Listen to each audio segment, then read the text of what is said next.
मेरे घर उससे मैं इतने पैसे नहीं ले सकता था कि मैं 100 बेड बनाकर 100 बेड के केंचुए लेके आता हूँ, तो मुझे लगभग 4 से 5 लाख रुपए तक का खर्च बैठ जाता और मुझे पता नहीं उस जगह सक्सेस मिलती या नहीं मिलती।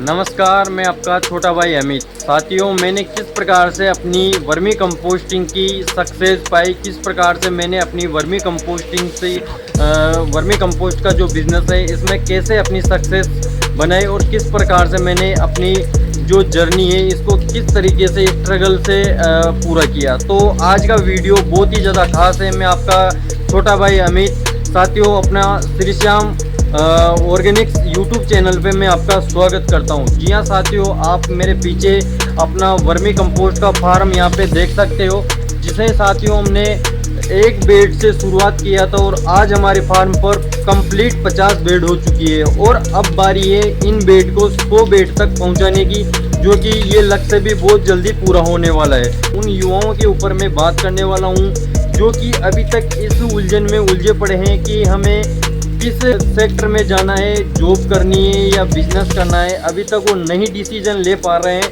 तो उन युवाओं के लिए एक प्रेरणादायक ये मेरी स्टोरी, छोटे भाई अमित की स्टोरी को आप साथियों दिल से लीजिए। किस प्रकार से मैंने अपनी एक स्टोरी जो कि बनाई है। साथियों, मेरी शुरुआत होती है कोविड-19 2019, जहाँ से साथियों पापा ने डिसीजन लिया है कि तुम्हें एग्रीकल्चर लेनी है। एग्रीकल्चर लेने का पर्पज़ क्या था साथियों, कृषि सेवा केंद्र होता है, वहाँ से किसानों को इतनी महंगी दवाएं दी जाती हैं, इतने महंगे खाद दिए जाते हैं और उनके ऊपर भी ब्याज लगाया जाता है। तो इससे काफ़ी ज़्यादा किसानों को नुकसान हो रहा है, फसल निकल नहीं रही, पर फिर भी वो किसान दुकान वालों को पैसे दे रहे हैं, खाद के दे रहे हैं, बीज के दे रहे हैं, पेस्टिसाइड के दे रहे हैं। तो इस प्रकार से उनको काफ़ी ज़्यादा नुकसान हो रहा था। तो पापा ने बीएससी एग्रीकल्चर दिलवाने का मकसद ये था कि आप एक बार इस सेक्टर में जाइए और यहाँ की जितनी नींव है इसकी पूरी पढ़ाई कीजिए। तो मैंने अपनी पढ़ाई राजधानी फाउंडेशन पचकोड़िया जॉबनेट जयपुर से की।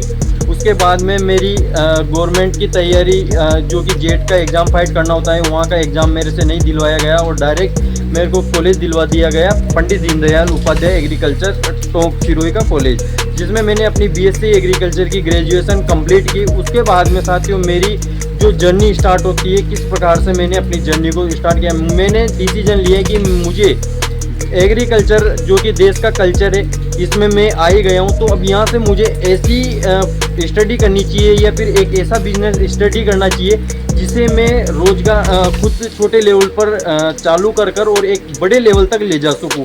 तो मैं उन युवाओं को कहना चाहता हूँ, मैंने बीएससी एग्रीकल्चर के फर्स्ट ईयर में एक वर्मी कंपोस्ट की बेड से शुरुआत की। वहाँ से मैंने स्ट्रगल भरी, जितनी यहाँ पे मुझे मुश्किलें आई या दिक्कतें आई उनको मैंने अच्छे से समझा, उनके ऊपर कार्य किया और आज मैंने कंप्लीट एक बेड से 50 बेड तक का सफ़र बना चुका हूँ। अब बारी है 100 बेड तक इस डिसीजन को पहुंचाना। मैं उन युवाओं की फिर से बात करना चाहता हूं जो जॉब के सेक्टर में जाना चाहते हैं। आज मेरे फार्म पर लगभग 2 से 3 लेबर में काम करवाता हूं, उनको रोज़गार मिल रहा है। मेरी वजह से मैं इतना कहना चाहता हूं कि उनको रोज़गार चल रहा है उनका। तो साथ ही उनके परिवार का, अगर वो मेरे इस फील्ड में काम कर अपने परिवार का पेट भर रहे हैं, तो मैं अपने आप को एक सक्सेस इंसान मानता हूँ। साथियों, अब बारी है आपकी। आप भी सोच रहे हैं कि मुझे जॉब करनी है या फिर एक बिजनेस करना है, तो साथियों डिसीजन आपके ऊपर है। करना ये है कि आप जब भी कोई डिसीजन ले लेते हो तो उसके ऊपर प्रॉपर आपको मेहनत करनी पड़ेगी। अगर आप मेहनत नहीं करते तो आपका जो स्ट्रगल है वो वहाँ से सक्सेस आपको मिल नहीं पाएगी। तो इस प्रकार से साथियों मैंने अपनी जर्नी को स्ट्रगल के रूप में जिया। तो मेरा कहने का उद्देश्य बस इतना है साथियों आपसे कि आप भी जब भी कोई डिसीजन ले लेते हैं तो उसके ऊपर ज़रूर आपको कार्य करना चाहिए। साथियों, काफ़ी मुश्किलें आई, काफ़ी दिक्कतें आई, उसके बावजूद भी मैंने अपनी मेहनत को जारी रखा। मैंने अपनी मेहनत को छोड़ा नहीं। एक बेड बनाई, फिर उसके बाद में 3 महीने लगे उस खाद को तैयार हुआ। फिर उसके बाद में 10 फीट की बेड बनाई, 10 फीट के बेड को मैंने 20 फीट में कन्वर्ट किया। फिर धीरे धीरे मैंने इसी प्रकार से जैसे खाद तैयार होती गई, हर 3 महीने में हमारी वर्मी कंपोस्ट की खाद तैयार हो जाती है। तो उस खाद को निकालता गया, अपने खेत में रिजल्ट देखता गया, किसानों को समझाता गया। इससे मेरा मुझे मोटिवेशन मिलता रहा और मैं आगे बढ़ता रहा। उसके बाद भी साथियों काफ़ी ज़्यादा मेहनत मेरे को करनी पड़ी। उसके बावजूद भी बहुत सारे लोग ऐसे थे जो कि मेरे को ये कह रहे थे कि ये क्या कर रहा है, बीएससी की पढ़ाई कर रहा है, इसके बावजूद ये गोबर में आया है। तो उन लोगों के लिए मैं बस यही कहना चाहता हूँ, जो लोग ऐसा कहते हैं वो कुछ नहीं कर पाते। बाकी अपनी जो मेहनत है वो एक दिन रंग जरूर लाती है।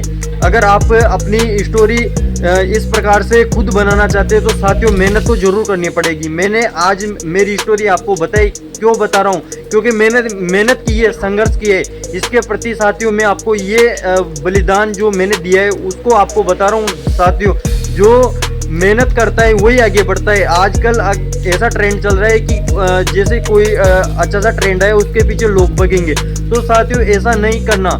जो ट्रेंड आपने किसी डिसीजन को सोच के किया है, आने वाले फ्यूचर में इस मिट्टी की इतनी ज़्यादा जो रसायनों का उपयोग हो रहा है उससे हमारी मिट्टी इतनी ज़्यादा खराब हो चुकी है कि आने वाली जो पीढ़ी है उसको अपन एक तरीके से बिल्कुल खाने में जहर देने वाले हैं। तो मैंने ये सोचकर ये डिसीजन लिया कि मुझे रसायनों की तरफ नहीं जाना, मुझे अपनी खुद की मिट्टी को जैविक बनाना है। उसके बाद मैं अपने जो किसान हैं उनको रिजल्ट बताकर उनको जैविक खेती जरूर करवाऊंगा। तो मेरा कहने का उद्देश्य साथियों इतना है कि आप भी अगर किसी भी फील्ड में जाते हैं तो आपको उसको एक तरीके से अच्छे से समझना पड़ेगा, उसकी नींव तक जाना पड़ेगा। अगर मकान की नींव मजबूत नहीं रहेगी तो मकान नीचे गिरेगा, ऑब्वियसली बात है। तो इतना आपको ध्यान रखना है कि सक्सेस पानी है तो मेहनत करनी पड़ेगी। मेहनत नहीं की तो कुछ नहीं होगा।